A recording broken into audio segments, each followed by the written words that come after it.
Dear mayors, dear creative cities and friends, I am Denise Bax, head of the Communication, Cities and Events Unit within the culture sector of UNESCO. I am very pleased to welcome you all to the UCCN online meeting titled UNESCO Creative City, Build Back Better from COVID-19 through Culture and Creativity, being co-organized with Santos. Let me begin with thanking you all for participating in this online gathering of all the UNESCO Creative Cities. Even though we meet virtually, it brings us immense joy to discuss together how creative cities, which have been at the front lines of the pandemic, have utilized the power of culture in addressing the current challenges. Our special thanks also go to the city of Santos for its support and collaboration in co-organizing this meeting. During this two-day meeting, we will look into ways and means of how cities have utilized culture and creativity in urban response to and recovery from the pandemic. Before moving on to the introductory session, I would like to draw your attention to today's program, which revolves around creative cities' immediate responses to the COVID-19 pandemic. The meeting is going to be opened by the Assistant Director General for Culture, Mr. Ernesto Ottone, and the Mayor of Santos, Mr. Rogério Santos, to be followed then by a short report on the UCCN activities over the course of the previous years. During the mayor's session, we will hear from mayors of creative cities about their vision on how culture and creativity can greatly contribute to sustainable urban development, notably in trying times as the present one. The main session for today is structured around a set of key thematics areas where cities have invested their cultural and creative assets for supporting their local inhabitants. Before we begin, please allow me to highlight some technical parameters of this meeting, which is being simultaneously interpreted in English, French, and Portuguese. All participants are welcome to use the language of their choice by clicking on the corresponding language icon on the Zoom platform. I would also like to remind to live presenters that given the time limitation, your presentation should not exceed 5 minutes. Finally, given the numerous participants in the meeting, the option of taking the floor during the meeting has been currently deactivated. Without further ado, I would like now to invite the Assistant Director General for Culture of UNESCO, Mr. Ernesto Ottone, to open the meeting. Dear ADG, the floor is yours. Obrigado. Dear Major, it's a pleasure to see you. Dear Creative Cities, ladies and gentlemen, dear colleagues and friends, it is my great pleasure to welcome you all to this virtual meeting of UNESCO Creative Cities Network.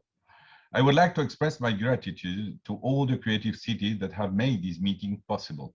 In particular, I would like to thank the creative city of Santos for co-organizing this online meeting, which will highlight the power of culture and creativity, as well as the importance of cities in building back better from the COVID-19 pandemic. As you know, the pandemic has further revealed the importance of the local dimension in development issues and solutions. Cities have been at the front lines of the pandemic, with 90% of COVID-19 cases concentrated in cities, according to the UN. They have also been at the forefront of crafting innovative solutions in response to this crisis, often by drawing up culture and creativity. Culture has the power to support and transform cities, strengthen local communities, and forge a sense of identity and belonging for all. The current global crisis has brought to light once again the critical contribution of culture to resilience and collective well-being. Despite the pandemic, UNESCO has managed to carry out its mandate and action through initiatives such as the Global Resilient Movement or a monthly tracker on culture and public policies. UNESCO has shown that art, culture, and creativity can enable us to transcend the crisis and build a better future. Most recently, UNESCO also launched a series of reports that not only highlight the impact of COVID-19 on the culture sector, but also its important role as a major resource for resilience, connection, and recovery. These reports provide revealing snapshots across 5 areas: World Heritage, Living Heritage, Culture and Creative Industries, Museums, and Cities. Chers amis, l'année dernière, déjà, au cœur de la tourmente, les actions des villes ont mis en évidence le rôle de la coopération et de l'apprentissage mutuel en temps de crise. La mobilisation des villes créatives à travers le monde a permis le lancement de la publication intitulée Réponse des villes créatives de l'UNESCO à la COVID-19, qui a été très bien accueillie. Grâce à la culture et à la créativité, les villes créatives ont témoigné de leur inventivité. Through the creativity, the capacity of activities to create,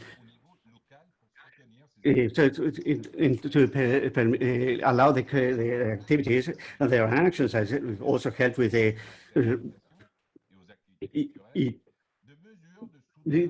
we can see for the protection, the attitude, the creations, these solutions, but in the artificial.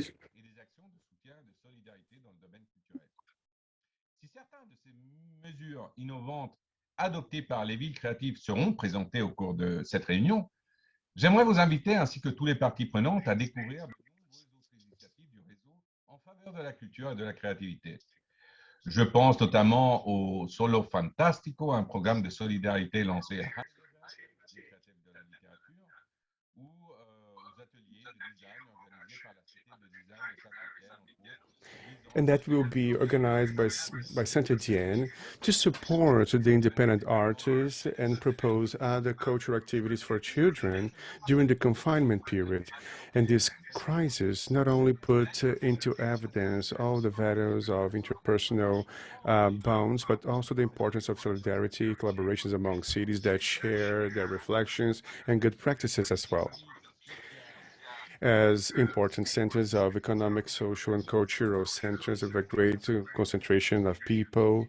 The cities were in the front line to find adequate answers to the challenges of this pandemic. One of the sectors that was most touched by this pandemic, and which was tourism, that sees practices for the future. And when the world starts to be awakened very slowly, the measures of recovery will be rethinking the urban tourism and making it as a sustainable engine, even in the cities that participate in these meetings. And we won't be traveling physically, but I believe that you can realize and feel and perceive all these advantages and of new practices that we can have with all of one. And the creative cities, I don't see the crisis as as a problem, but as an opportunity to reconstruct things through culture and creativity, and for the sustainable creativity program for the year. And thank you very much for your participation, and really hope that this meeting can bring inspiration and hope, and it allows us to work for a better future in the cities of all the world. Thank you, dear ADG, for your informative and constructive remarks. Now I would like to invite Mr. Rogerio Santos, Mayor of Santos, to deliver his opening remarks.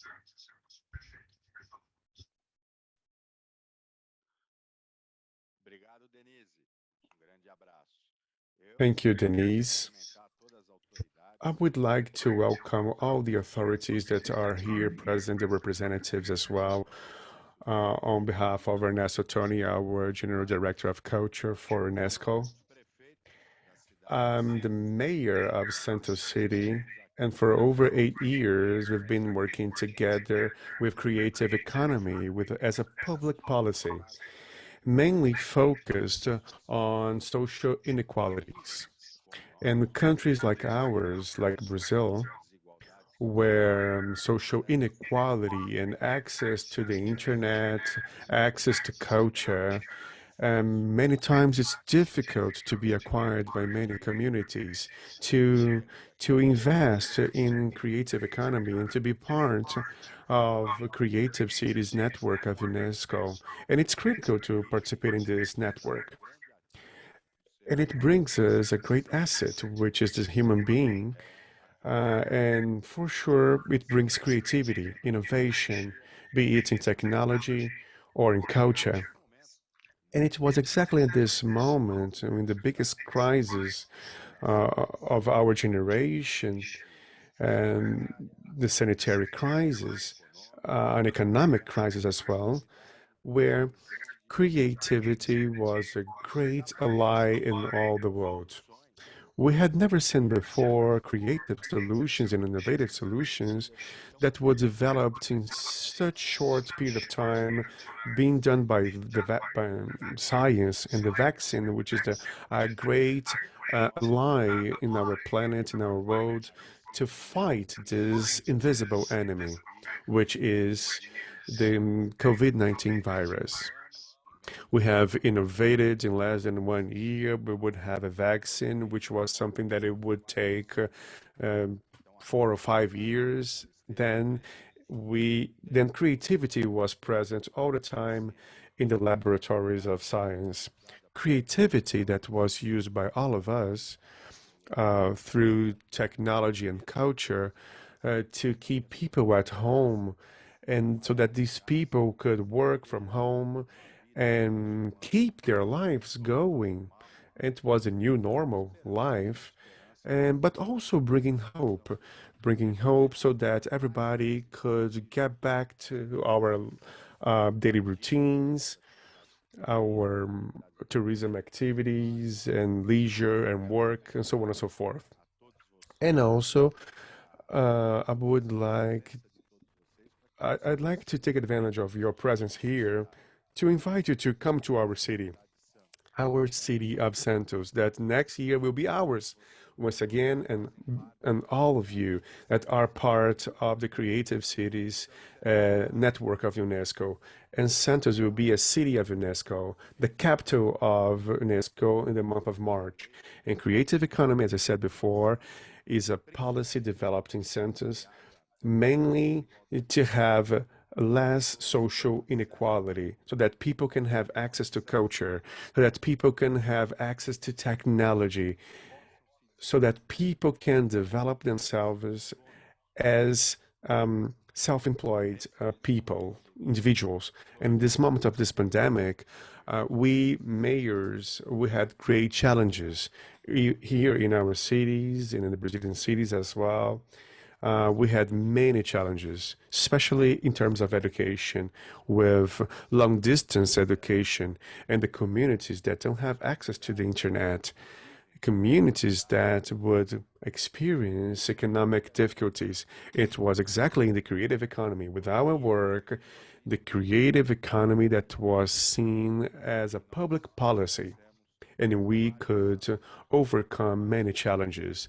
And one more challenge that we have today, which is to go through this experience and all these past circumstances in the last year so that we can take advantage of what everybody has done and apply them in our cities and replicate in other cities as well.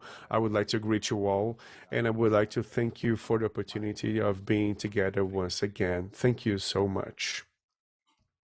Thank you so much, Mayor Santos, for your kind and inspiring words. I would like to now move on to the presentation of the UCCN Secretariat.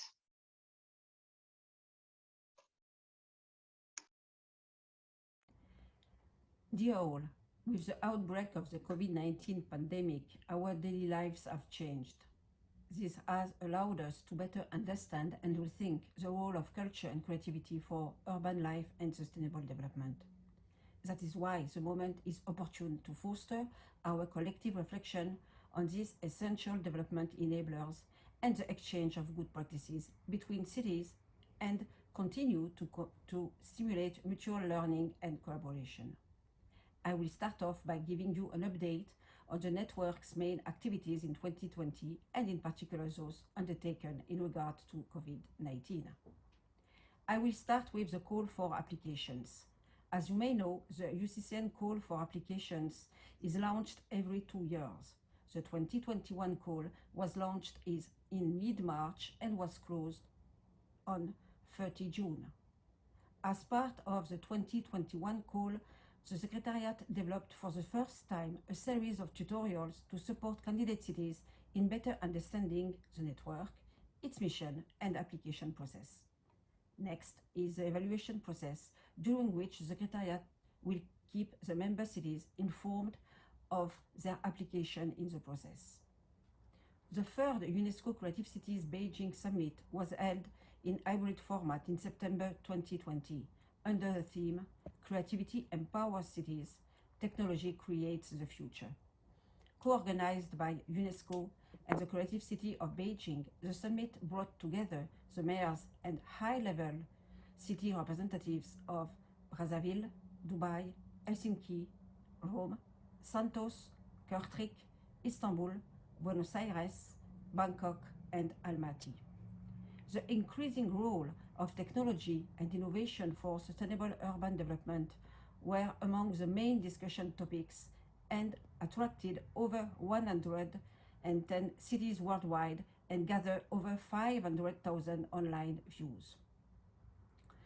The Secretariat also developed the 2020 edition of the UCCN booklet titled UNESCO Creative Cities for Sustainable Development, which provides a comprehensive overview of all the 246 member cities in the network. Now, I would like to speak with you about the cluster meetings and major initiatives. A number of initiatives and meetings were organized by member cities themselves to reinforce their cooperation during these trying times. In addition to meetings organized by the design and literature clusters, national cluster meetings of the French, Italian, and Spanish cities also took place. Creative cities were also mobilized as part of international celebrations such as World Poetry Day, Jazz Day, and international days regarding food and gastronomy, among others. The Secretariat has also continued to participate in events with its member cities.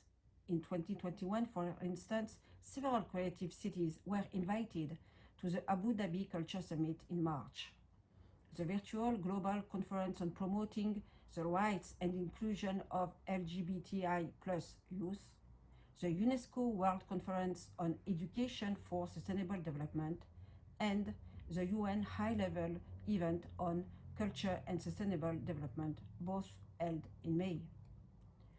The UCCN has also actively participated in discussion with the UN on the future of cities and engaged in the webinar organized by UNESCO and UN Habitat to promote the network, its member cities, and activities.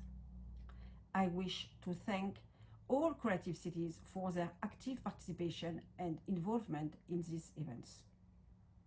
As you know, on the membership monitoring and reporting exercise, the 2020 exercise initiated the second quadrennial reporting cycle with cities designated between 2004 and 2009. Fellow member cities evaluated the reports, the results of which will be shared with the concerned cities in the coming weeks. Secretariat and fellow cities realize that the current context has made implementing action plans uniquely challenging. The Secretariat has therefore included in the guidelines an optional section on the impact of the pandemic on the city's activities. In order to facilitate the monitoring of progress made towards the SDGs, the UN established the voluntary national review process to support member states in monitoring their efforts to meeting the goal.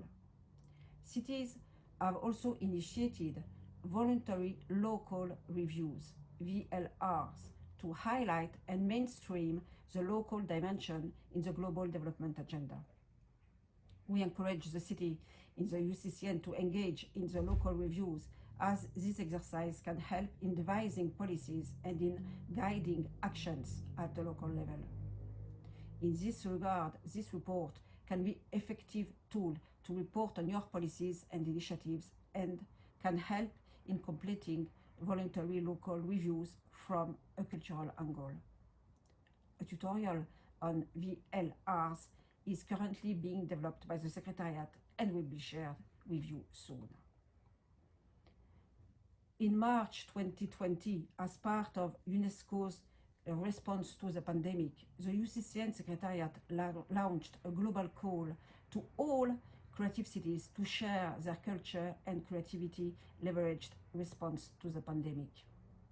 Over 90 initiatives from member cities were received and disseminated through UNESCO's communication networks and platforms. The UCCN Secretariat also issued the publication entitled UNESCO Creative Cities Response to COVID-19, available in English, French, Spanish, and Chinese. Encouraged by positive feedback on the first global call, the Secretariat launched a second call this year to gather information on cities' responses to COVID and their recovery measures.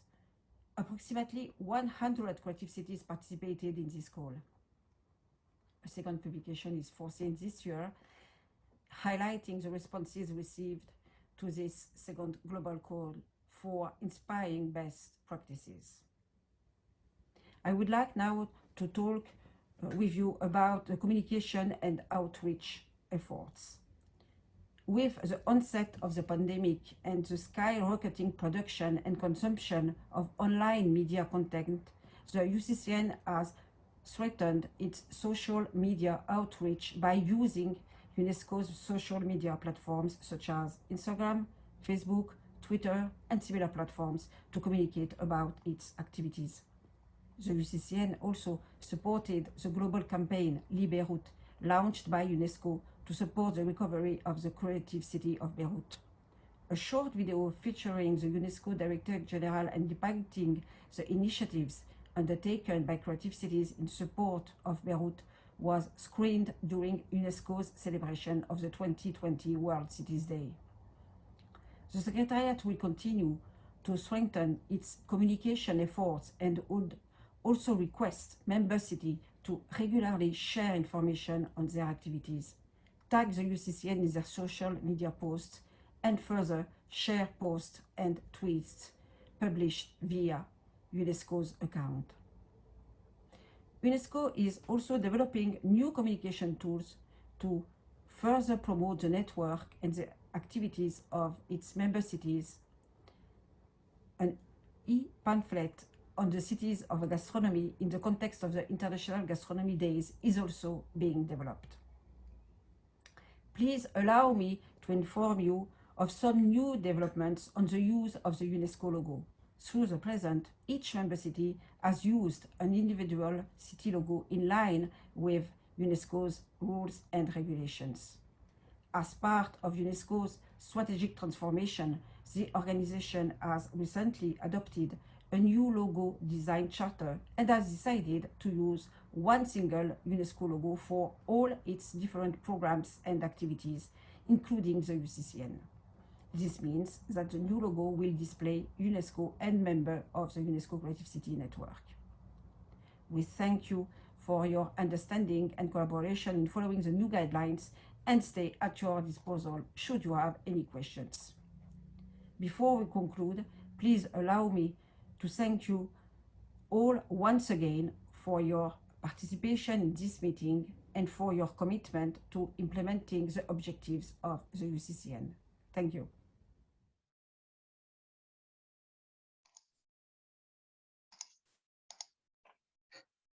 Moving on, now let us put the spotlight on mayors of the creative cities who are among the most impactful actors in advancing sustainable urban development.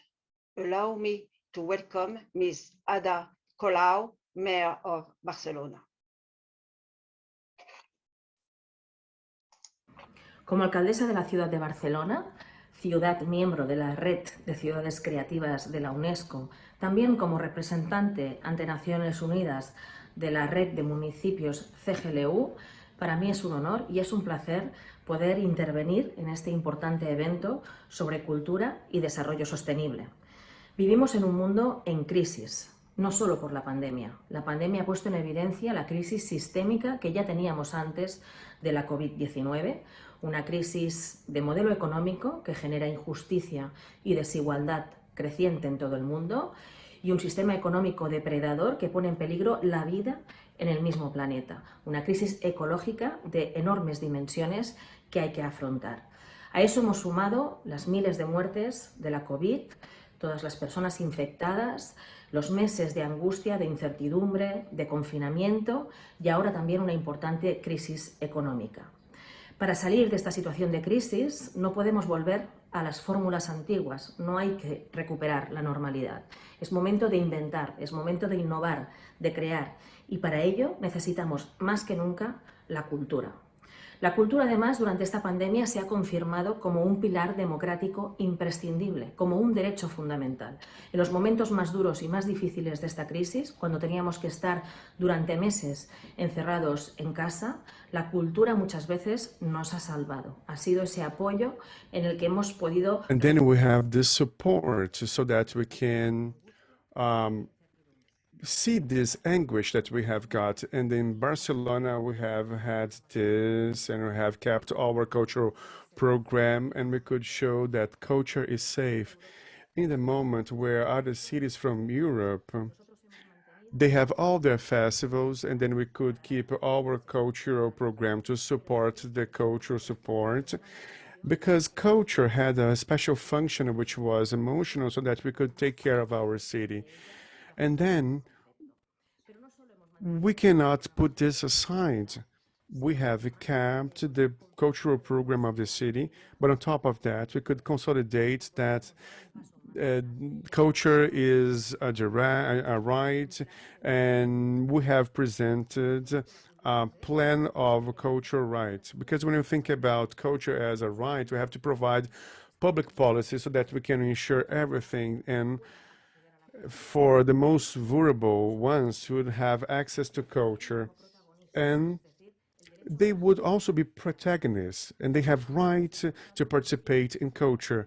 And now we're going to propose a public policy to bring culture to all schools, to all neighborhoods as a democratic pillar, which is critical so that we can face this crisis.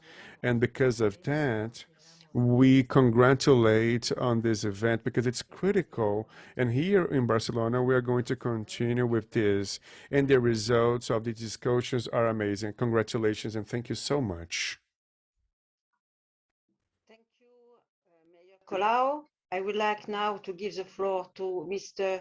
Dieudonné Bansimbe, Mayor of Brazzaville. Dear Mayor, the floor is yours. Mesdames et messieurs, Señoras y señores, em 2021 celebramos a Jornada Mundial da Diversidade, of Diversity.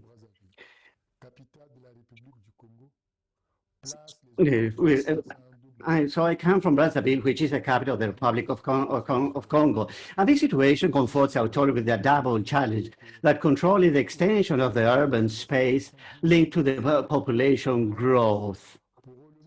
And that is responding currently the proactivity of the aspirations of youth that brings elements.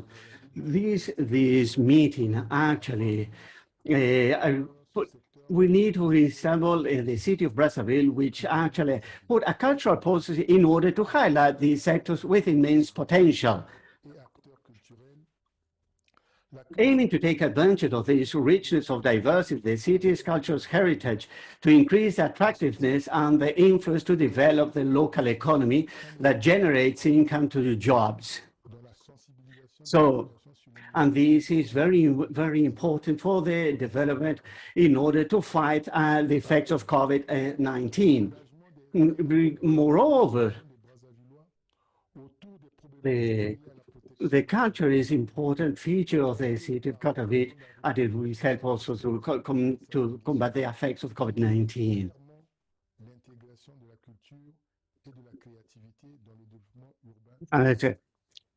development. To finish, I would like to take advantage of this organization to invite the organizations to have a durable future, to follow this way, and for the consolidation of this an ambition to have a creative city that actually helps. Thank you very much. Thank you, Mayor Batsimba. I would like to invite now Mr. Chen Chien-Chin, Mayor of Shasha.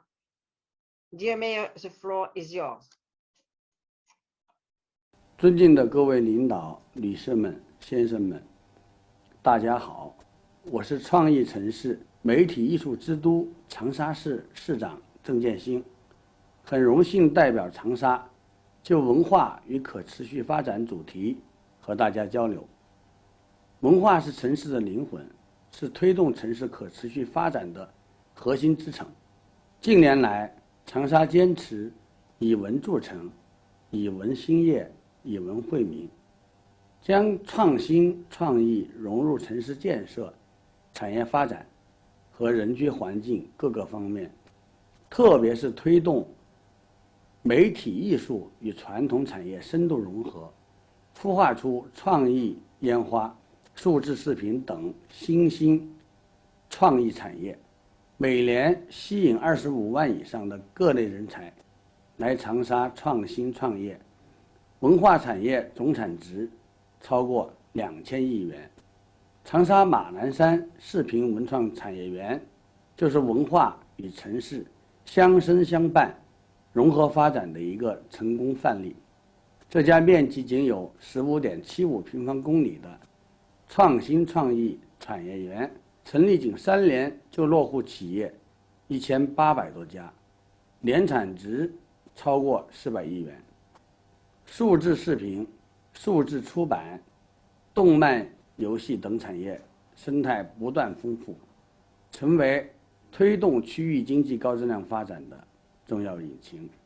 正如习近平主席所说，文明因多样而交流，因交流而互鉴，因互鉴而发展。近年来，我们以创意城市网络为重要的国际交流平台，与联合国教科文组织、中国联合国教科文组织全国委员会一起，在长沙持续举办“一带一路”青年创意与遗产论坛，共吸引了111个国家271名青年代表共话可持续发展，为全球青年互联互通、人文交流和创新创业贡献了长沙力量。尽管目前新冠疫情暂时影响了我们的交往，但终究阻挡不了文化发展的脚步，阻隔不了你我心灵的沟通。我们通过科技创新、网络互通、数字转型等，积极开辟文化创意新天地，为城市可持续发展贡献文化力量。我们期待能与朋友们早日相聚。第4届“一带一路”青年创意与遗产论坛，在共商共建共享的文化理念引领下，携手搭起心灵相通的世界桥梁，共同开创城市更加美好的明天。最后，预祝活动圆满成功，祝各位嘉宾快乐安康。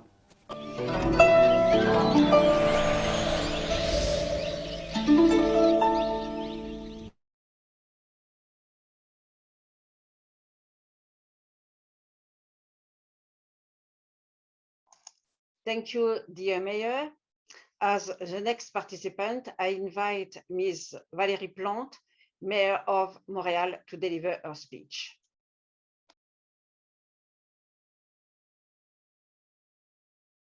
UNESCO eğitim demek, kültür demek. UNESCO es un gran placer y creemos la labura. Entonces, saludar por la actuación de la pandemia y trabalhar quanto ao fato de nossos jovens menos prejudicados, e temos que trabalhar nesse sentido. So we need to, yes, we need. So We need to continue to work on the culture, especially in the rural areas and kind of that have difficulty. Özellikle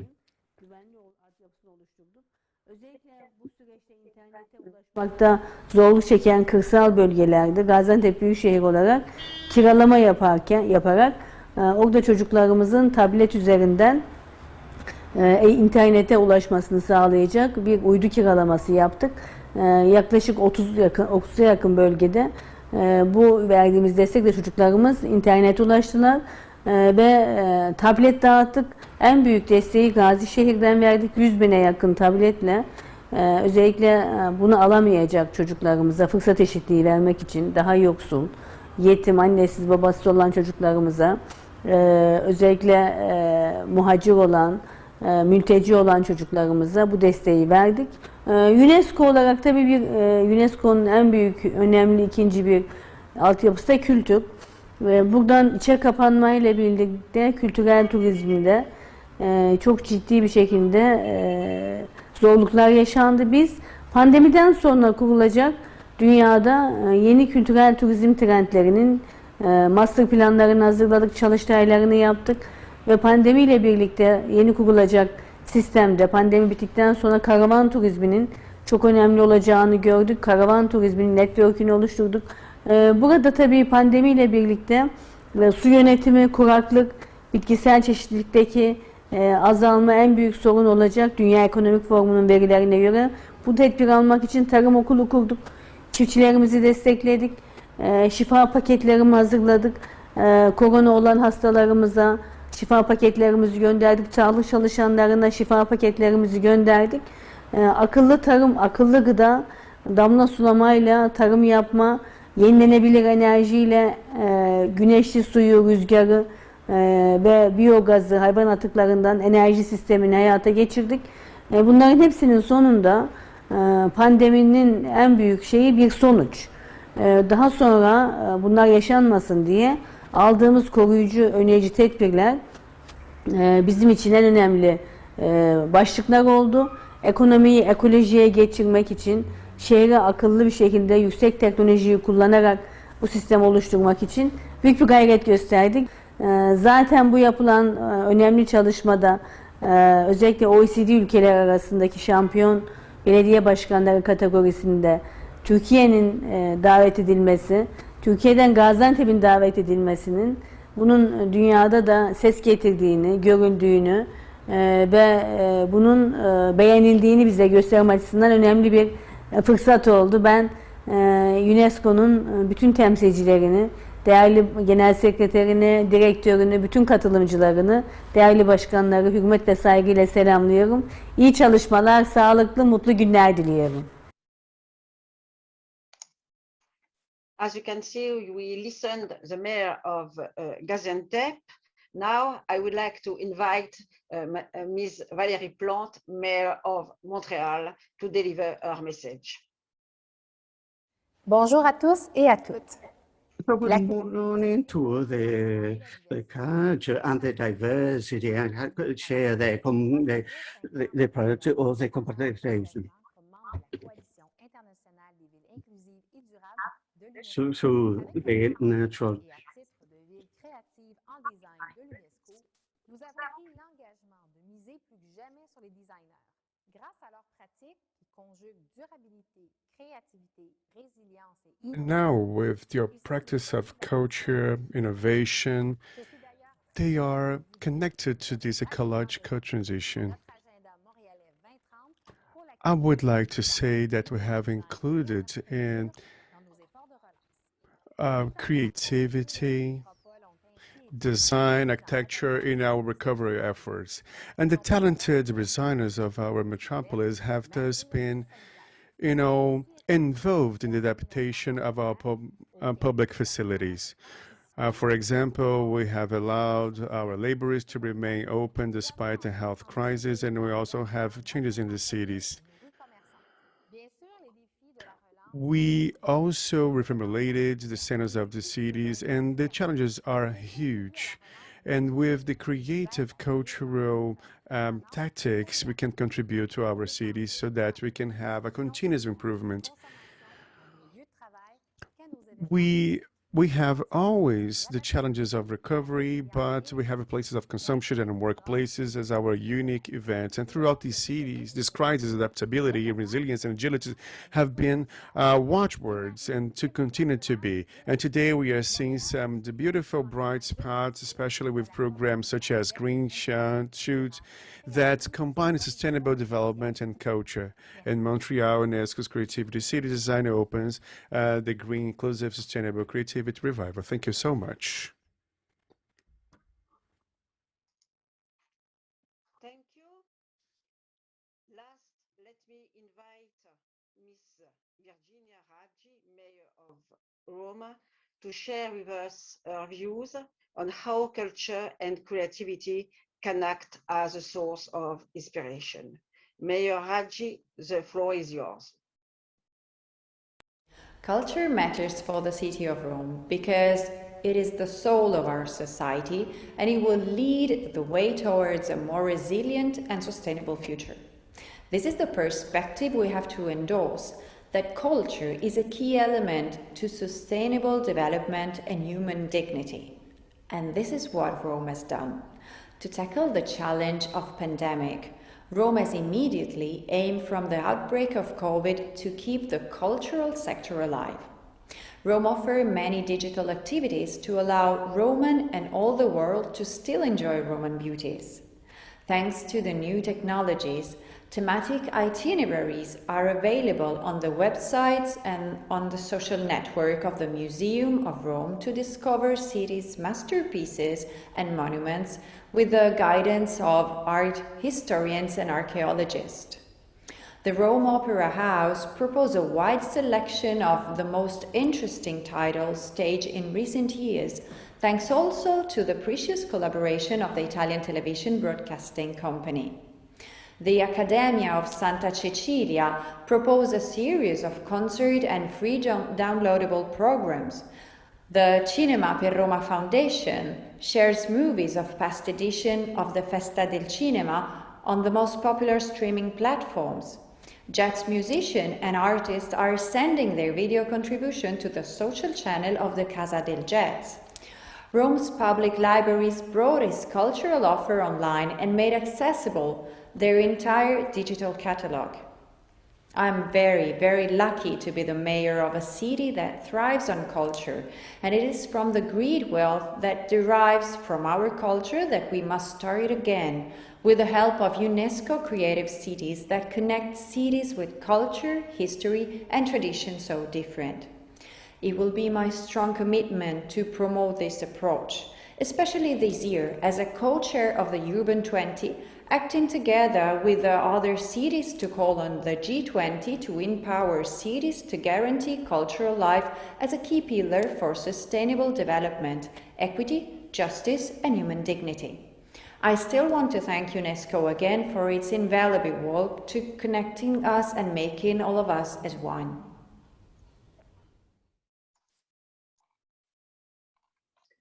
Thank you. I thank all the mayors for enriching this meeting by sharing their valuable experiences and their vision on what and how culture and creativity can bring and contribute to their city's development. Let us now move on to the main session of our meeting for day 1, Creative Cities Responses to COVID-19, leveraging the power of culture and creativity. As we all know, the COVID-19 pandemic has had a huge impact on many levels.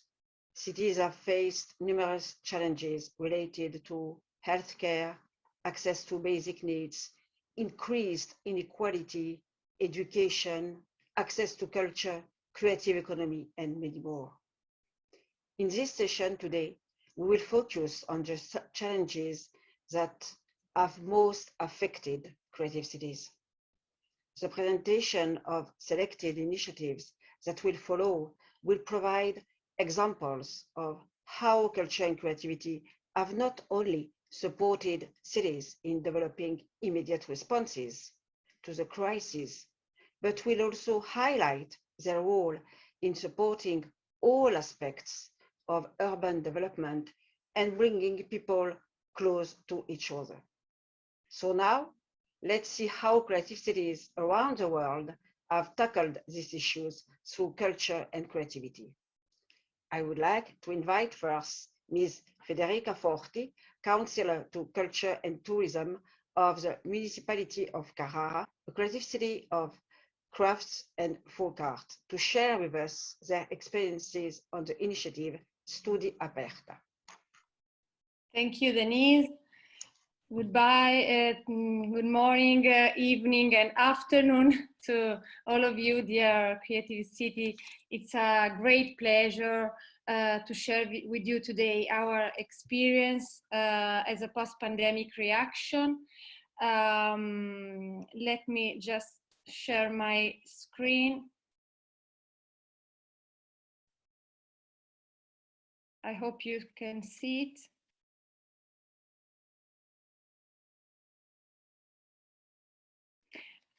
This is the project we have developed as a Creative City UNESCO in Carrara, Studi Aperti, Open Studios, oltre il lockdown, so beyond the lockdown. So we have tried to, sorry, okay. So we started from the collaboration with the Associazione Oltre, which is a group, an association for the social promotion that is called Oltre. So it means beyond. And in its goals, they are all artists, and they have the responsibility of and the aim of develop their position as artists in the community of Carrara, which is very, they have a strong position in the city and a strong role. We decided, we as a council, with them, with the support of Ictius Foundation and Mr. Biagini, who is our partner, we worked on the role of the artists and artisans in keeping the local community united, and we tried to understand how the creativity approach can help solving critical issue of the city in a so difficult and tough moment, as the mayor said before. So beyond the lockdowns means trying to find solutions and new points of view. This project started with video interviews and ended with a beautiful project called Hands at Work. We are developing as a city with the artists, with this huge artist community united in Oltre Association, which I'm delighted to thank. And we are going to present this project Hands at Work and the videos and the call to action we are making for the artists in Carrara that are coming from all the countries of all the world, and they decided to settle down in Carrara, to live and work here. And we are also developing a creativity forum where artists and artisans are protagonists. They play an important role as engine for sustainable urban regeneration. This forum is going to be developed and built with the effort of the 11 Italian creative cities. We are working all together. Carrara proposed this format and the cities, so I would like also to thank you, my colleagues from the other creative cities in Italy.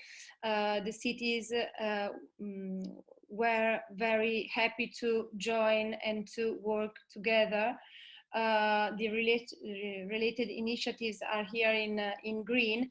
Carrara Sicura. We opened new spaces for artists and artisans in the city center, and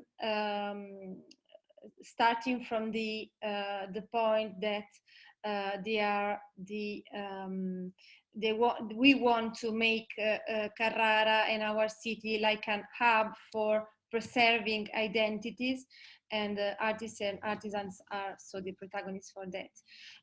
Starting from those actions, handset work started on December 2020, launched this challenge, handset work, in order to offer artists and artisans an opportunity to present themselves as cultural and social engine. Many steps, as you can see in the screen here, and during during the forum that will be in presence in September in Carrara, we are going to write a declaration that will be presented. The declaration is on the importance of the role of artists and artisans.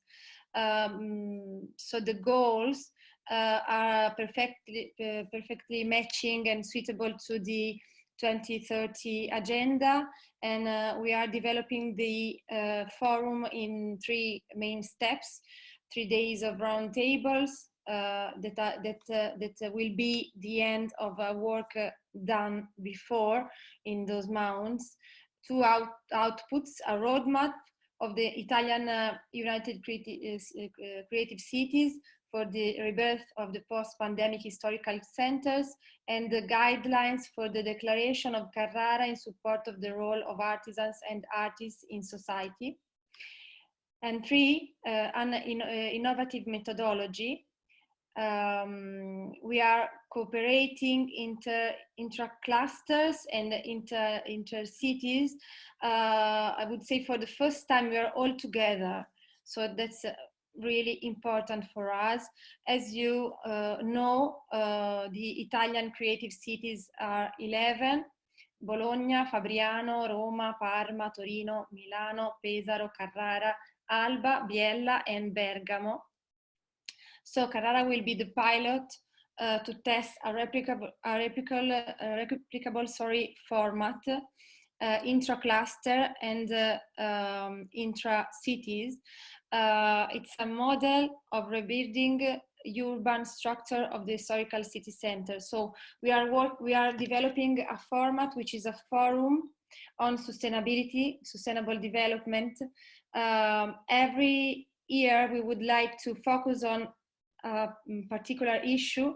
This year we are going to work on the sustainable development of the city centers through the power and the effort and the role of art and artisans in order to preserve identity and also creative and build new possibilities for our economy in Italy.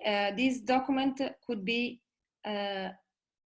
be adopted not just from the Italian cities, but also from all the cities that will be interested in use it. It will be at disposal.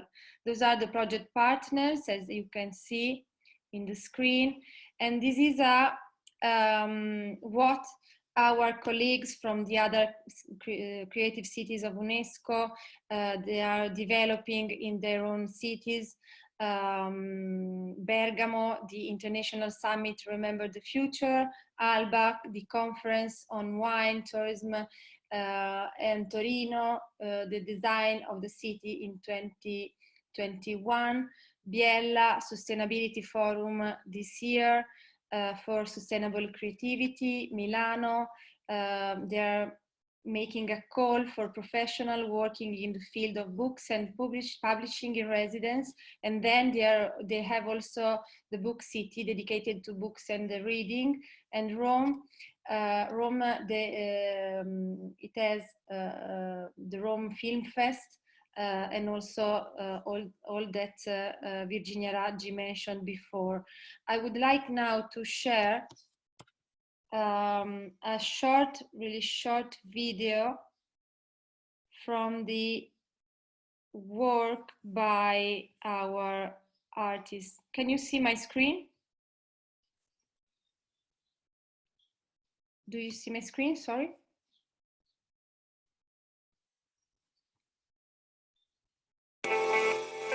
Sono Oliver per altri. Quest'anno è il 30° anniversario dalla mia venuta a Carrara nel 91. Diciamo è stato un colpo di fulmine. Una volta arrivato rimasi letteralmente folgorato sulla via di Damasco. E 2 giorni dopo ero già qua a cercare casa e a iscrivermi agli esami d'ammissione all'Accademia qua. Dopo ho seguito un po' la mia strada, abitavo in una casa un po' più piccola con un baraccotto piccolo dove lavoravo io e questo vecchio fabbro anziano che mi insegnava a fare i ferri, visto che la mia passione sarebbe lavorare tutto esclusivamente a mano. Oggigiorno è un po' difficile, l'ho fatto per 12 anni senza usare né uno strumento elettrico né ad aria compressa. Devo dire è stata una scuola fenomenale.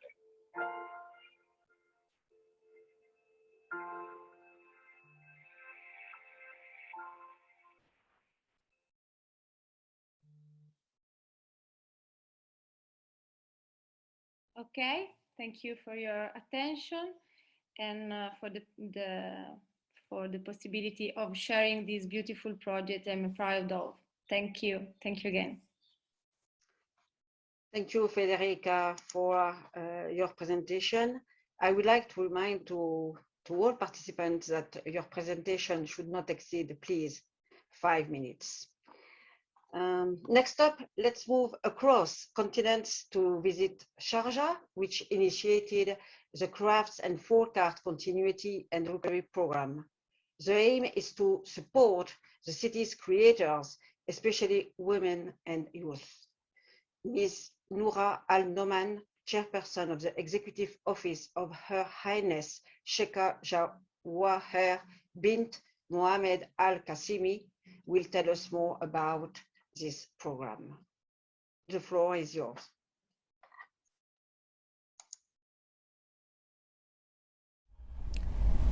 I'm a storyteller, so indulge me as I take you on the journey that led us here today. In 2014, Her Highness Sheikha Jawahir Al-Qasimi, wife of His Highness the ruler of Sharjah and chairperson of Nama, founder and royal patron of the Irthi Contemporary Crafts Council, was on an official visit to the community of a small town in Sharjah. There she met Ahmed, a then 60-year-old female artisan. Her Highness quickly noted Ahmed's handmade bag, which led to a discussion on the craft employed in creating that piece. Thus was born Irthi Council, with a handful of female artisans and a very simple idea: preserve UAE's heritage, produce high-quality crafts, ensure the creation of a new generation of artisans, and, most importantly, empower and upskill existing women artisans. The leading efforts of the Council to promote, modernize, and preserve the UAE's intangible craft heritage culminated with Sharjah's naming by UNESCO as Creative City for its crafts and folk art. A prestigious global honor, the title was equally a realization for Irthi about its invaluable contribution to Sharjah's tireless efforts to preserve national heritage and embolden its status as an incubator of contemporary crafts. The turn of events that unfolded globally since early 2020 have made us all pause and seek out creative ways to rethink and re-question every aspect of the way we operate. Under the directives of Her Highness Sheikha Jawahir Al-Qasimi, the health and safety of our family of 80 artisans was given top priority as we switched to a remote working format since March 2020. This was crucial because at the Bidwa Social Development Center, Irthi's flagship initiative, our leading artisans have an average age of 60 years and were in charge of production of Emirati crafts using the hand-woven braiding technique of telly and the palm weaving craft of sififa. Here's how IRTHI pivoted, leveraged technology and applied innovation to ensure continuity of work. Craft and product development and small-scale bespoke productions, categorized as low risk, were carried out from artisans' homes and are facilitated by the Bidwa Center staff and IRTHI's curation and design team. The first step in this process was the use of the Bidwa Center's fully sanitized kits containing all raw materials, tools, and craft equipment for the women artisans to work on their designs. These are supplemented with tutorial videos and sterilizing and design methodology by Bidwa production team and shared with the artisans via WhatsApp. The completed designs are packed and dropped off to the center to be inspected for quality control by the Bidwa production team. Training programs, which lies at the core of IRTHI's strategy to build capacity of our artisans, continues through our network of external trainers via virtual tutorial videos.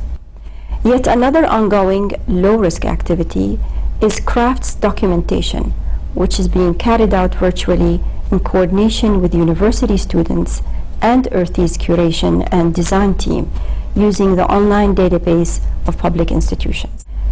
To ensure the safety of artisans and the crafted products, the Council halted all large-scale bespoke productions as the pieces were too large to be taken into artisans' homes and must be worked on collectively.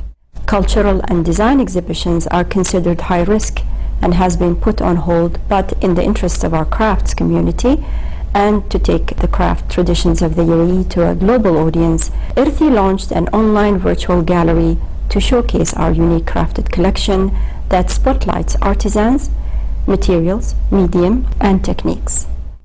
Our phased-out planning to preserve and promote the crafts heritage of the nation has been successful thanks to the UAE's strict COVID-19 protocols, successful vaccination program, and a suite of incentives to support entrepreneurial activities. And I thank UNESCO wholeheartedly for its invaluable contributions and impact-focused efforts to encourage nations worldwide to preserve their natural and cultural heritage, indigenous heritage crafts in particular. Now, more than ever, we need to think outside of the box and adopt a forward-looking approach as we focus on the recovery.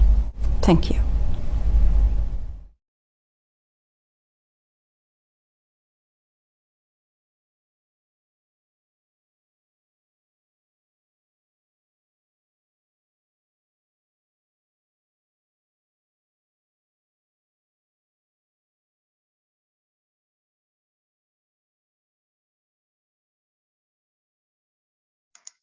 Sorry, I was told that I didn't open my mic. Sorry.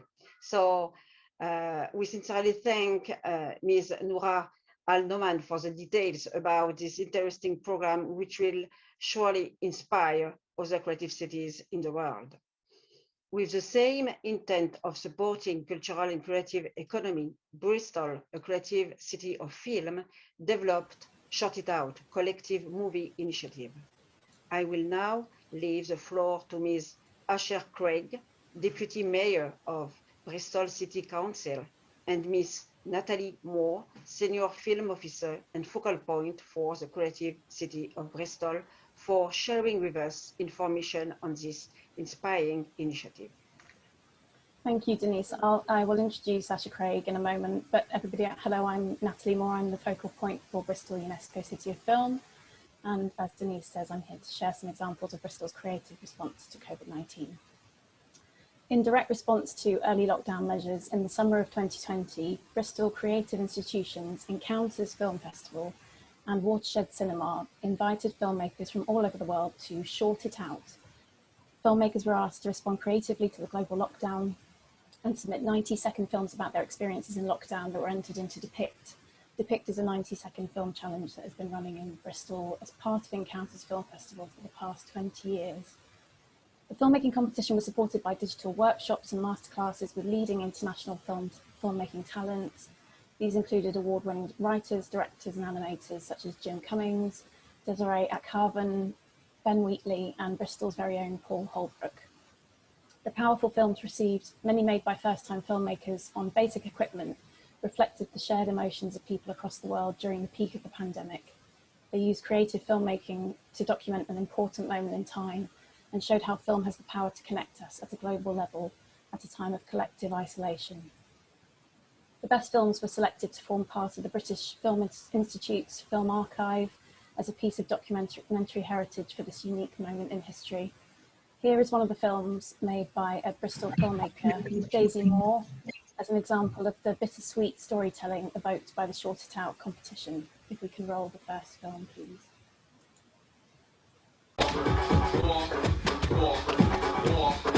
She found out her ward was going to be a COVID ward, so we made the living room into a club. The club! The club! What's the club? Hey, what are you going to wear to the living room this weekend?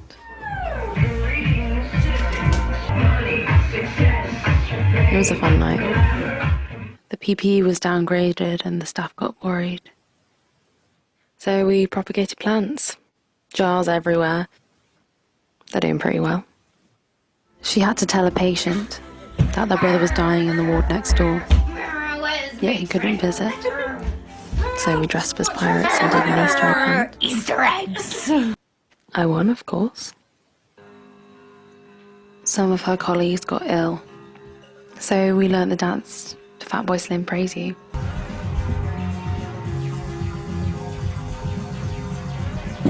But we had to postpone the Zoom performance because 2 of them died. She showed me a notebook. No, Daisy, you can't touch it, it's been on the ward. She'd written down all the people that she looked after and watched die. So there'd be names to her and not numbers.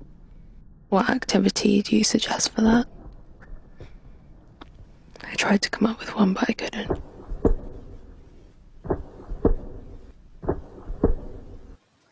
Short It Out is one example of how Bristol used the power of creativity to connect people during the COVID-19 outbreak, but there are more examples of the city's creative response, as well as plans to deliver more in the future. And I have a short film now recorded by Bristol's Deputy Mayor, Asher Craig, to share with you. If you could roll that film, please. The people of Bristol have used film, visual art and creative adaptations to share and reflect on the turbulence of the COVID-19 pandemic. Bristol has used film as a tool to bring communities together and connect us to the rest of the world, sharing stories of hope, identity, isolation and loss. We've seen young Bristol artists' voices amplified through #Who'sFuture, a powerful citywide billboard campaign by Rising Arts Agency. Bristol creatives used the power of film to connect, educate and empower with films like We Are Not the Virus, broadcast across the BBC and Channel 4 at the peak of the Black Lives Matter movement. For its 2020 event, Bristol's Wild Screen Festival used its adapted digital format to bring major influencers into conversations about the climate crisis. Greta Thunberg and Sir David Attenborough led a conversation about the power of wildlife films to influence behavioural change for the better. In the last few weeks, I have been meeting with members of the wider diaspora to look at how we can connect our communities to international film. And I'm really pleased to let everyone know that we are going to explore the potential of bringing a Nollywood film festival to our city in 2022. We know that the pandemic continues to impact heavily on Bristol's creative freelancers, many of whom have lost livelihoods. But as a UNESCO City of Film, we are committed to rebuilding a sustainable creative sector for the future and forging creative connections with the rest of the world. Thank you. And I've put a link in the chat with more information about the initiatives that Asher Craig mentioned in her speech then. Just to say thank you for your attention and thank you to my fellow Cities of Film, all of whom have produced fantastic work across the pandemic. I'm very proud to represent Cities of Film here today, so thank you for the opportunity.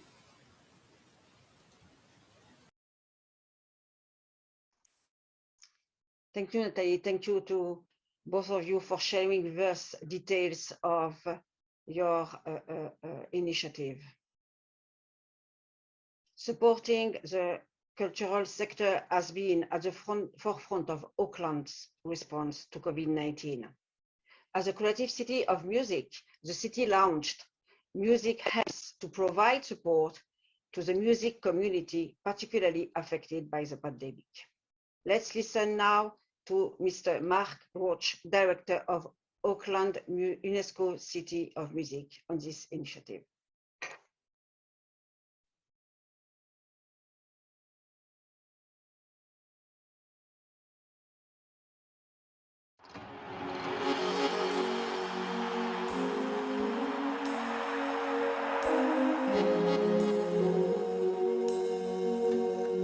Hey, you up the back. You at the bar. You in the front row. Are you missing this yet? Because we are. But right now, we need your help to support our biggest supporters, our crews. The many, many people behind the scenes that help make our shows happen. Lighting, ticketing. Managers, sound. Bar staff, riggers, The musicians. but right now they're doing it hard. They need our help. And because they're always there for us, It's time for us to be there for them. Because without them, The shows won't go on. So please show your support for our crews, And the people who need it most right now. by texting music To 2448. To donate just $3. Music helps, and music helps live. Let's all do this. so we can get back to doing what we love the most. Thanks, Aotearoa. Thanks, New Zealand. Hello, bonjour. I'm Mark Roach, the Director of Auckland City of Music. It's a great privilege to be able to address you today and talk about our initiative. The video you just saw was the television commercial produced for Music Helps, the music industry charity based in Auckland, New Zealand. Music Helps was first established in 2012 and invests in projects around our country that use the power of music to change the lives of New Zealanders in need. It provides emergency assistance to hundreds of music people experiencing hardship and illness, and provides help including a world-first online, on the phone and face-to-face counselling service tailored to people who make our music possible. Now, prior to the pandemic, Music Helps flew a little under the radar. It was known within music industry circles, but not as well known to the public. COVID very much changed that. We recognised early on that the live music industry and everyone in it was going to experience difficulties. With closed borders and international tours coming to an abrupt halt, the pandemic was, as many of you know, a massive threat to the livelihood of people in the music industry. The response from our music industry organisations, all of whom are based here in Auckland, was extraordinary and included not just live sector organisations, but every organisation from across the musical spectrum. We're already a close-knit music community. However, the opportunity to pivot our resources towards Music Helps brought us even closer together and created a pan-industry group that had a single purpose: to support hundreds of artists, music industry workers, venues and businesses right throughout New Zealand. The main driver for this was the Music Helps Live Appeal, which was launched a month after our first COVID lockdown began in April 2020.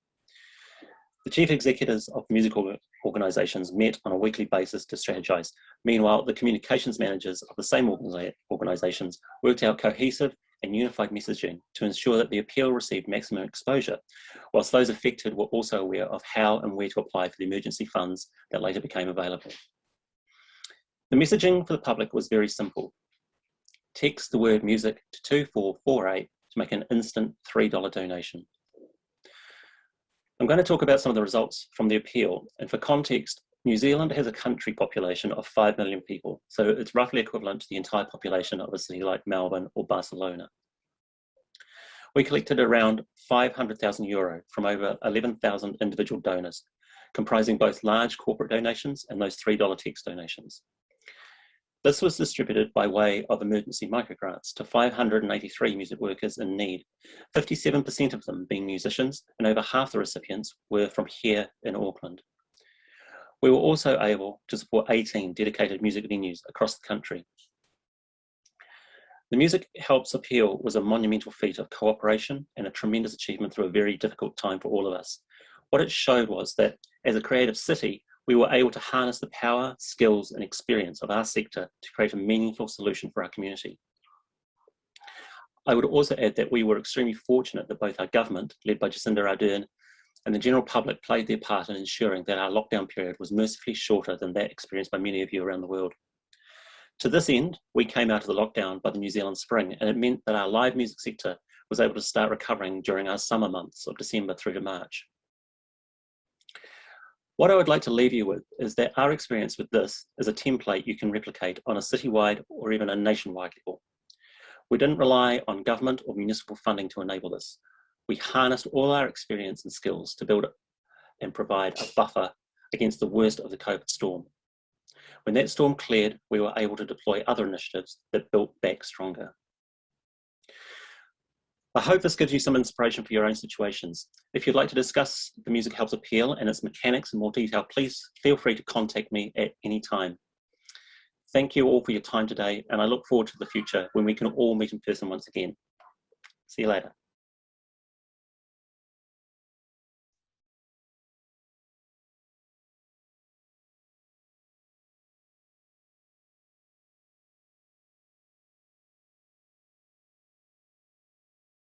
Again, I'm so sorry again. So I wanted to say many thanks to Mark for sharing with us their experience on this supporting initiative for the music sector. Now, the following two creative cities responses to the COVID-19 address the topic of access to cultural experiences. We will now have the opportunity to learn about Eat Local, a local campaign initiated by San Antonio, a creative city of gastronomy. Ms. Colleen Swain, the director of the city's World Heritage Office, will present us this initiative.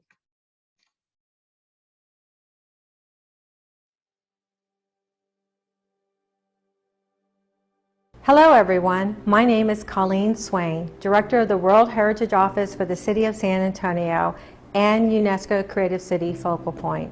Today I have the distinct pleasure to share with you a successful story of how our city and local tourism bureau, Visit San Antonio, came together to promote what our local restaurants were doing to help the general public and overcome the challenges that COVID brought through the #EatLocal campaign. Restaurants closed and had to rethink their existing business models and find ways to stay afloat. In the meantime, customers wanted to support their local restaurants and were in need of basic grocery items. We all needed to go the extra mile to bridge the gap and help each other. Sometimes it is in times of crisis that the best ideas come to happen. Some restaurants closed their doors and became distribution centers, selling ingredients and recipes for customers to prep at home. Zoom calls with chefs to help prepare customers' favorite meals. New versions of food trucks became an option, or even restaurant-branded pre-cooked meals to be sold at supermarkets became a thing. A mixed bag of ideas that allowed restaurants to continue to serve their customer by leveraging platforms that proved to be successful during COVID times. All of this happened so quickly and needed to be shared. So our city partnered with visitsanantonio.com, a member-based organization whose website and social media channels promote businesses across the city. Their audience is a mixed bag of outer market audiences, but also some local potential customers in search of what to do in the Alamo City. Visit San Antonio had a platform already that shared information about member businesses. They could easily add up-to-date information to share.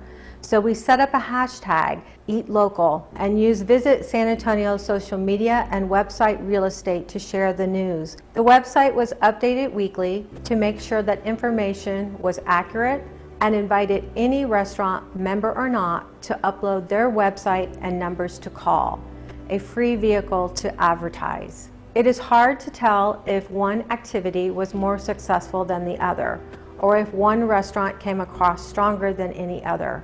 However, the immediate goal was to make sure that no stone was left unturned in search of staying afloat during these times of crisis. What we have today are reopened local restaurants and a moment where pent-up demand is overpowering the supply. Some restaurants have kept their innovative lines of product as they have discovered new business models that today complement their in-dining options. Hopefully, we will continue to become stronger, more resilient, more sustainable, and continue to rebound economically. so that our local culinary community will grow stronger than ever before. Thank you.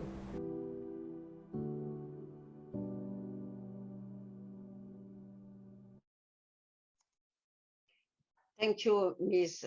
Swain. I will now pass on to John Kenyon, Executive Director of Iowa City, UNESCO City of Literature, for the presentation of 100 Days of Decameron, which illustrates the power of literature to create a sense of community and togetherness.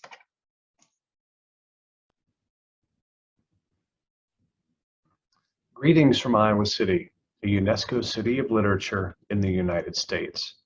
My name is John Kenyon, and I am the Executive Director of the Iowa City UNESCO City of Literature organization. I'm here today to share the story of the community reading projects we conducted during the COVID-19 lockdown. Sometimes a great project is the result of months of planning by a large group, and sometimes it is the result of a spur-of-the-moment idea that shows up on your phone in the form of a text message from an energized board member. This is an example of the latter. Things had not yet been locked down on March 13th, 2020, when I received this message from Dr. Anna Barker, a professor at the University of Iowa. Foreseeing that people would have time on their hands during what we assumed would be a short lockdown, she suggested we create a community reading project around Giovanni Boccaccio's book, The Decameron. Written in the 1350s, it contains 100 stories that capture the ways a group of young people wait out the worst of the 1348 pandemic in the Italian countryside. We worked quickly with Dr. Barker to create a schedule, publicized the project, and created a community on social media through which participants could interact. It launched on April 1st, 2020, and ran for 100 days. A few hundred people read the book, each doing so remotely, and then joining together virtually to discuss and debate what they had read. The most frequent question from participants toward the end of the schedule was, "What are we reading next?" Dr. Barker was willing to continue, and there was no shortage of classic books to read. That led to our subsequent projects: 50 Days of Paradise Lost, 10 Days of Gilgamesh, and our most ambitious and successful to date, 100 Days of War and Peace.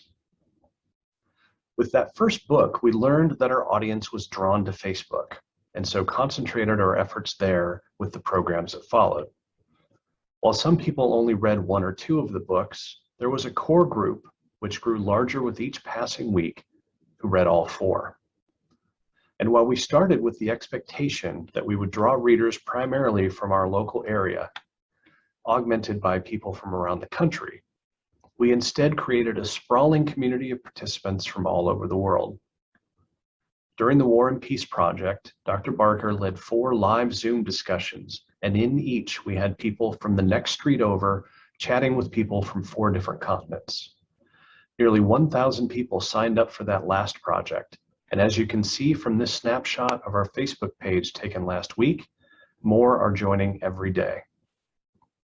Our key findings were that creating a community was important. Creating a structure that would allow people to join after the start was important, and finding a facilitator who was knowledgeable and personable was perhaps most important. It was also important to create content on a regular basis. In our case, that was daily, and it helped to engage our participants. The common translation is helpful, but as our cross-continental success proves, it is not necessary. Benefits of the program included increased awareness of our designation, of UNESCO, and of our organization. There was a greater sense of community, both locally and globally, and an increase in financial contributions to our organization and in people registering for our newsletters, as well as following us on social media. Now, even though COVID restrictions have been lifted here in Iowa City and people are shifting away from online programs and back to meeting in person, we are embarking on our 5th project, 100 Days of the Brothers Karamazov. Expanding previously planned programming around the book as a way to celebrate the author's 200th birthday this fall, and to leverage Dr. Barker's particular expertise with Russian literature, we are jumping fully into this new project. Anyone interested in joining us can learn more by visiting the link listed here. Links to information about all of our community reading projects can be found on our organization's website, iowacity.of-literature.org. Thank you. Thank you so much, John. Arts and youth engagement are a crucial topic to which cities have tried to respond with policies and measures involving creativity and culture. In this respect, Viborg, a creative city of media arts, initiated the Draw with Denmark social media campaign. I will now welcome Henrik Holmskov, the focal point of Viborg, UNESCO Creative City, to enlighten us about this campaign and its broad impact at both national and international level. Henrik, over to you. Thank you, Denise. Dear all, could I please ask the Secretariat to put on our slides?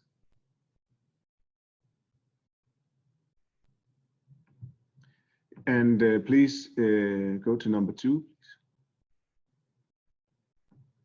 Slide number 2. Yes, there it is.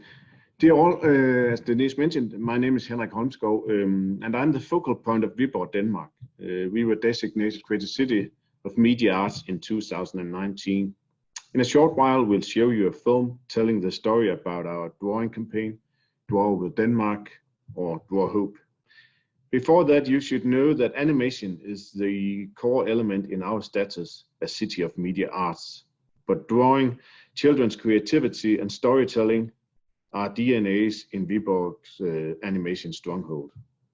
Basically, our understanding is that you'll not get fabulous animation if you do not start with creative children that can and are allowed to draw, stay creative, and tell stories.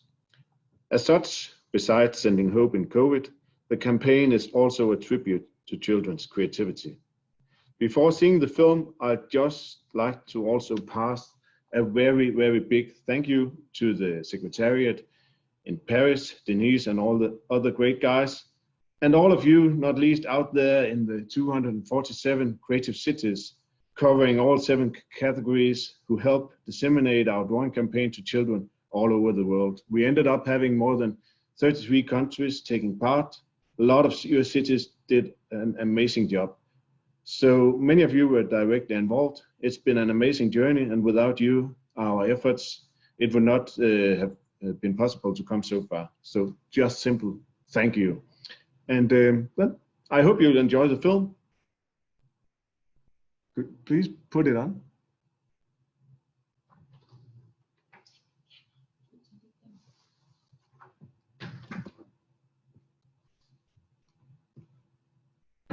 Drawing and children's creativity are both part of Viborg's DNA as a UNESCO Creative City. Drawing is a universal language with the potential of bringing everyone together. It's clear that Viborg should communicate itself as a creative city through visual communication. This leads to Viborg launching a campaign entitled Draw Hope, which encourages children to make drawings that give hope to other children all over the world who have suffered because of COVID-19. Initially, the campaign is simply going to be part of Denmark's Indsamling, an annual and national charity event whose 2021 edition Viborg would be hosting on February 6th. But in mid-January, Viborg senses that the campaign might have international potential. As such, the UNESCO headquarters in Paris are approached, and they respond positively, leading to UNESCO encouraging all of its 246 creative cities to partake in the campaign. On January 21st, the campaign is launched. Internationally, it becomes known as Draw with Denmark, actively embracing that people outside of Denmark associate the country with great storytelling. Each day, a new drawing challenge is presented on social media. Themes include the following: draw a superhero battling the coronavirus, Draw a cool piece of armor that can stop COVID-19. Draw a gift you would like to present to another child. Within days, drawings start to arrive from all over the world, including Wuhan in China, Morocco, Colombia, Portugal, Bulgaria, Dubai, and York. Starting on March 26th, more than 400 of the drawings are projected onto the side of the National Gallery building in Copenhagen. After this, international interest explodes. Cities in China, Italy, and the UK have all expressed an interest in exhibiting the drawings. The Danish Ministry of Foreign Affairs have encouraged all Danish embassies around the world to share stories about the campaign, and in April, both BBC Radio and BBC Television did stories on the campaign. It's a message about being the hope for each other and helping each other through these very dark times. Children are less likely than adults to get ill with COVID-19, but the pandemic has had a huge impact on them, seeing relatives get seriously ill or having to spend months stuck at home. We can't play together like how we used to do in the happy days. Even if we have Zoom calls and everything similar to that, it's nothing compared to actually being with someone. Most of the drawings look forward to a time when restrictions are eased and life returns to something like normality. Overall, it's a simple message. Things will get better. Approximately 1 million people have heard about the campaign via social media accounts connected to Vibol and its partners. Add to this a vast yet unknown number of people that have heard about it through external social media posts and press coverage in the 33 countries. Vibol managed to do exactly what it set out to do: demonstrate to the world what it means to be a UNESCO Creative City, which is using creativity to generate positive change in a way that makes the world come together.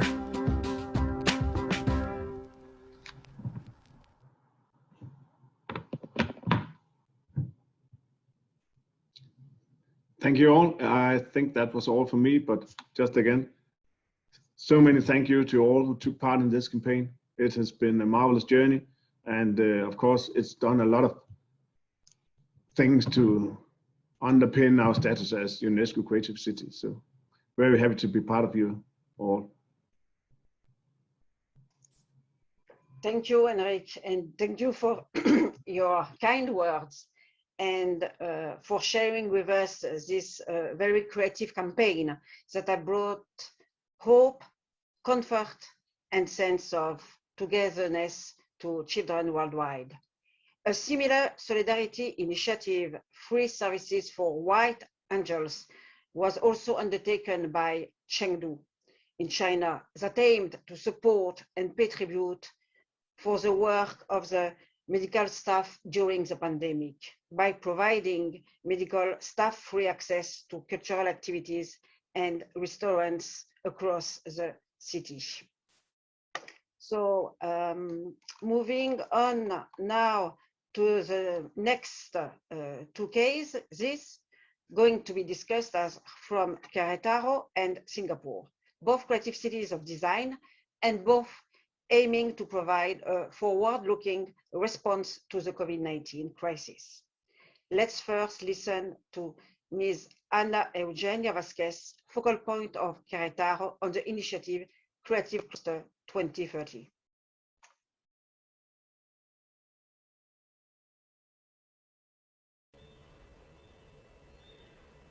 Greetings from Querétaro, dear Creative City members. Thank you for the opportunity to share with you this project that was born, executed, and is now being developed by an active part of our civil society. Since the process of our application to be part of this Creative Cities network, things have been different for the local creative ecosystem. For the past 2.5 years, we have been building a creative network that reacts to its environment. When faced with the international and local spread of the COVID-19 coronavirus, we started noticing that public institutions did not have the capacity to implement the proper measures as to ensure the well-being and safety of all the population. The national discourse at this point in time was not related to scientific evidence nor international recommendations. Creativity is directly linked to the search and faculty to create, and therefore to questioning and breaking of the usual, of the ordinary, of the established, of the rules, of the normal. So we saw a clear opportunity to foster and make visible the creative capacity of individuals and organizations, and rethink the path we wish to follow to truly achieve the human and environmental fullness that our contemporary situation demands. We triggered conversations and developed projects that revolved around the decisions that fall on our field of action. Through live presentations, workshops, panels, culinary and design challenges, art battles, digital concerts, creative speed datings, documentary projections, Pechacucha nights, and more, we took advantage of the early times of social isolation to question the reasons why we allow our society, economy, and environment to be in a state of emergency. 21 civil organizations were actively involved in the 36 digital events with nearly 21,000 live interactions. It took place in March last year and marked the beginning of the ongoing common fight to change what needs to be changed and transform our normality. We had one thing clear: not going back to normal, because normal is the problem. A few months later, deep into the contingency, we had the impulse to grow the effort and go beyond the local. Altoparlante arises as the idea to involve more cities in the region, including Mexican creative cities like Guadalajara, Ensenada, and Puebla. However, the climate of uncertainty was too dense, and we learned through failure that creativity doesn't flow like that. By December of 2020, we launched a third digital call emphasizing the importance of voluntary work and involvement in the decision-making around our city. This time it was called Postal, and disseminated visions about our reality after 1 year of our designation as a city of design, and after 9 months living in a health contingency due to a pandemic. This time we had 43 civil organizations actively involved with close to 50,000 live interactions. One particular activity we learned a lot from was a maker experience targeted to children who learned the basics of programming to build an interactive soil nutrients indicator. With the Sálvese quien crea motto, we officially declared we don't have the time nor energy to wait for whoever is not already creating, making the difference. From this effort, 2 civil society projects emerged: the Water and Climate Agenda, which is made out of 24 collectives and NGOs and has an ongoing community reforestation strategy, and the Creative Agenda, which is still under construction and is expected to be fully functional by September of this year. So, 2020 happened. It is clear that we are not the same, nor are we trying to get back. For us, it is evident that the empowerment of the civil society through creation projects and the use of design strategies are key factors into achieving sustainable development in Querétaro. We are eager to work with you. Sálvese quien crea.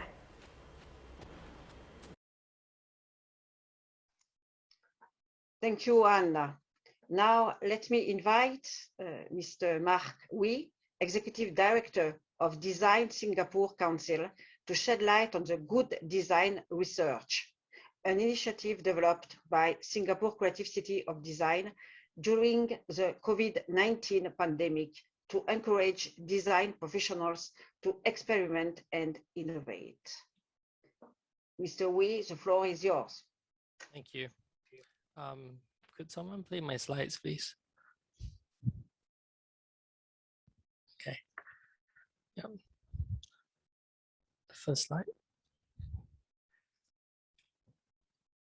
Okay. I just want to say I'm honored to share our Good Design Research Program. I think the slide, at least, is showing half the slide. Are you able to adjust it to show the full slide?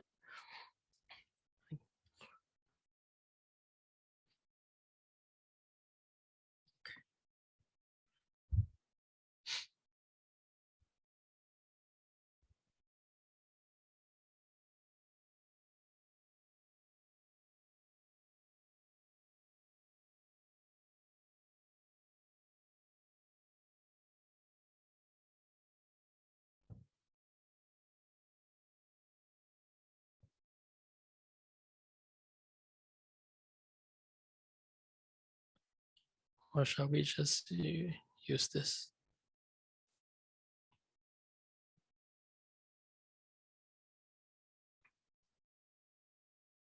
Okay, great. Okay, thanks. Thank you, everyone. I'm honored to share our Good Design Research program that we actually launched last year during the COVID that turned out to be actually an invaluable initiative for our design community to use this time to actually design for impact. As a council, our aim is to actually help our designers and design firms grow and expand internationally by supporting companies in scaling their businesses, as well as by encouraging experimentation and reinvention. So to achieve this, we've actually been fostering a strong network of local-based design companies with the objective of boosting their global competitiveness and developing strategies and programs to enhance the professional capabilities of our designers, enable them to also access markets beyond small Singapore. The Good Design Research program is one such initiative under this thrust, which aims to help our designers go out, reinvent themselves, and to strengthen their design impact by incentivizing design research that will help them build a proposition that will be valuable. Next slide, please. Our program actually supports designers in 2 phases across 3 research tracks. The first one is really just providing holistic support. We support selected research projects in areas of cash sponsorship to develop and profile the proof of concept. The second one is really mentorship support, where selected designers or seniors in the industry will be paired with experienced professionals to help them refine their concept and project outcomes. And the third one, of course, is we provide them publicity support, where selected projects we feature on our website and channels and pitch to the media, offering showcasing opportunities to raise awareness of the design impact challenges and to pave the way for more. During this whole COVID situation, as you know, many designers and their businesses were really affected. And they were really trying to figure out what else to use with their time. And this came in timely in being able to allow them to use their time to actually work on different kinds of projects. So this program we provided, apart from that kind of support I just mentioned, we also started to build a platform of knowledge exchange and networking opportunities to foster collaborations to help them and provide resources as well as networks for them. As you see at the bottom track, our Good Design Research program actually focused on supporting projects within 3 areas. Track 1 is actually on the redesign of systems and processes. That might be how might current systems and processes be redesigned to achieve global goals like sustainability. Projects within this cluster may explore new making, manufacturing, or prototyping processes and adoption of novel system models that actually have ecosystem impact. A second track actually would be around identity and culture, and that would be how might good design promote social cohesion, foster a sense of identity and connectedness, and projects within this cluster may explore things like ethnic cultures, crafts, and how do we, and the reinvention of craft. And the third one is really around new technologies, and that's really around how might we design new products, services, and experience through the adoption of new technologies and digital advancements. And that could be AI, robotics, IoT, things like that. Next slide, please. We ended up supporting a diverse range of about 17 research projects, just over 2 open calls, and the response was tremendous. They include projects that touched on community and surveys and product design to address social challenges, issues like well-being and inclusivity. Another one was around redesigning systems and processes for aging and business sustainability, and even experience design projects for just the reinvention of leisure and play. Next slide, please. I'd just like to share just 2 research projects that actually seek to create great solutions, especially during the pandemic. On the left, really was, for example, at the initial phase of the COVID-19 pandemic, we had a company who created a toolkit to actually help companies make a smoother transition as they figure out what the future of work looks like for themselves, their teams, and their organization. And to build this toolkit, they actually studied the struggles and the successes of people who are adapting to remote working and working from home, and how they use these insights to actually help them identify opportunities that can be used to address current and future needs. And this is an example of how service design could address mental health and well-being at work. If you actually click on the QR code, you actually have an access to the entire toolkit which they've made public. And another example I'm sharing would be relating to the redesign of systems and processes for environmental and business sustainability. So obviously during COVID, following the increased waste generation due to the rise in demand for food deliveries and takeaways across the country, the project basically aimed to reduce single-use plastic containers used in food delivery and takeaway models. And this project that we funded a design firm would result in prototypes for new reusable takeaway food containers. Next. Aside from supporting research projects, we also built an ecosystem of knowledge partners to inspire and support the projects. Things like we worked with companies, for businesses, for collaboration opportunities. So companies like Burger King actually used this time to think about, presented a challenge to our community around how Singapore designers could actually design the future of fast food restaurants. And so that was, they would cast out design challenges. Another one was resources.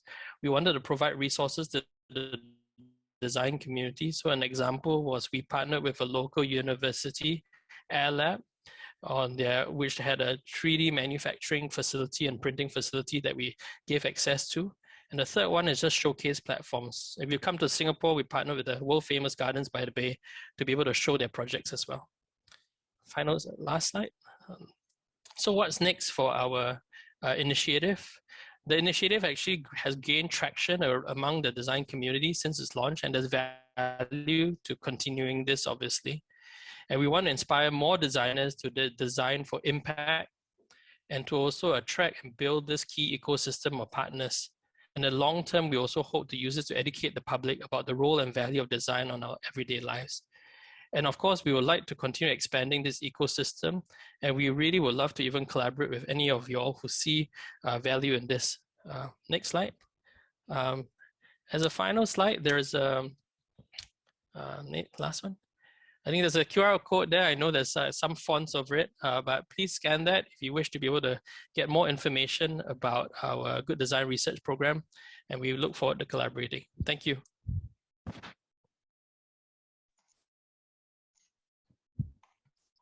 Thank you very much, Mr. Wei, for your very interesting presentation.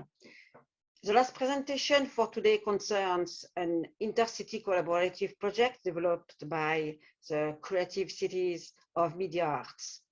Let's learn more about the city-to-city creative collaboration for a sustainable partnership initiative through a short video realized by the participating Creative Cities of Media Arts.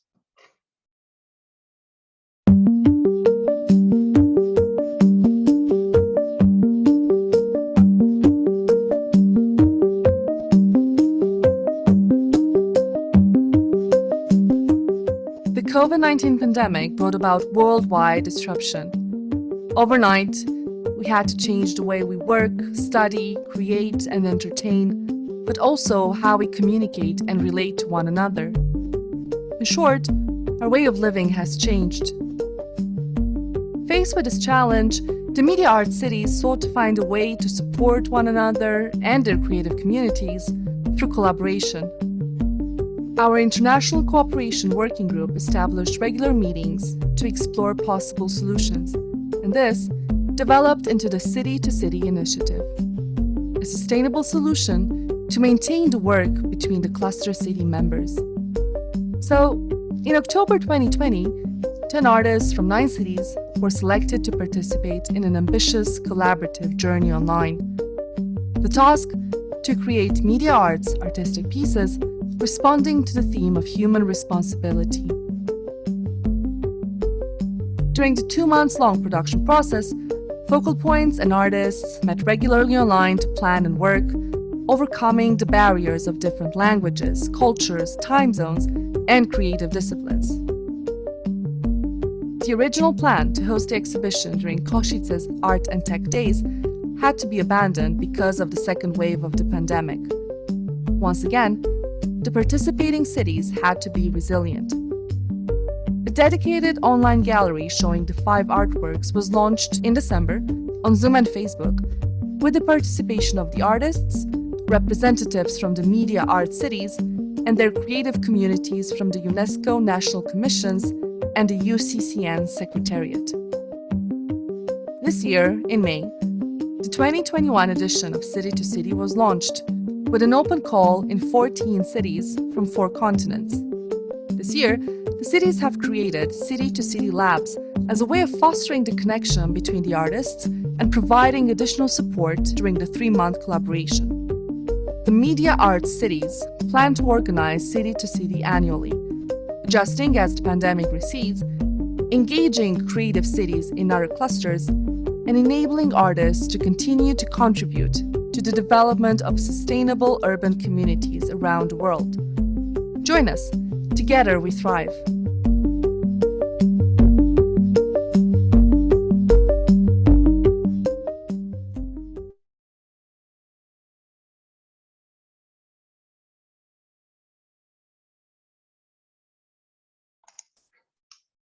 With this, we come to the end of the day 1. Today's session has highlighted how culture and creativity were leveraged by cities across the globe to provide immediate and effective responses to the pandemic.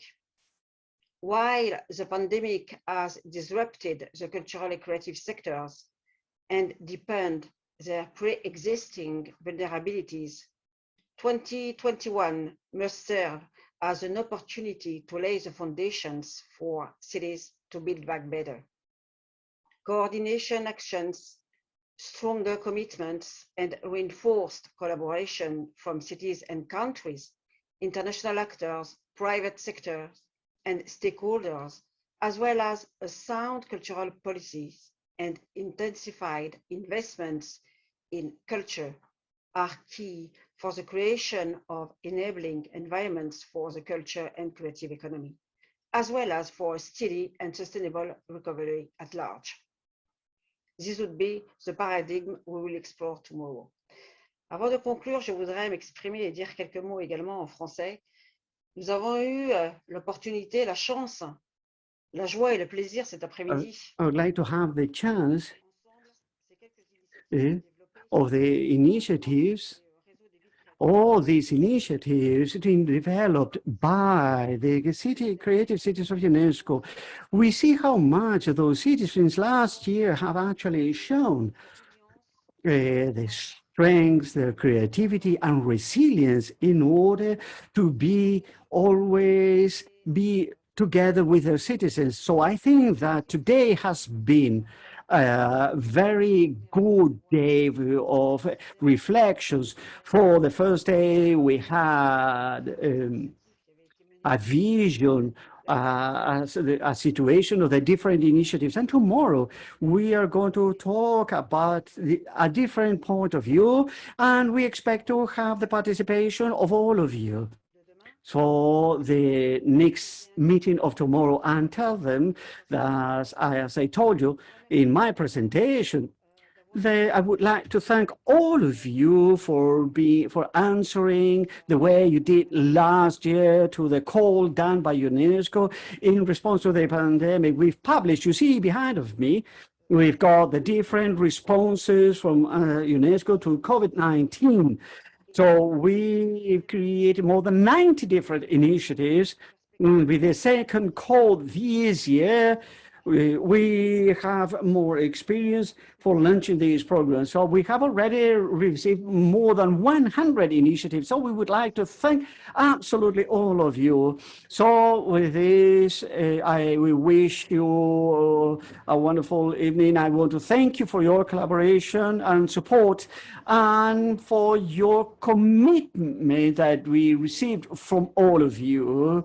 We count on you because we're a small team, but as you saw, we actually make the difference, I would say, and we still do much more things. I count with all of you tomorrow, and so see you tomorrow at the same time in the same place. here and I say goodbye.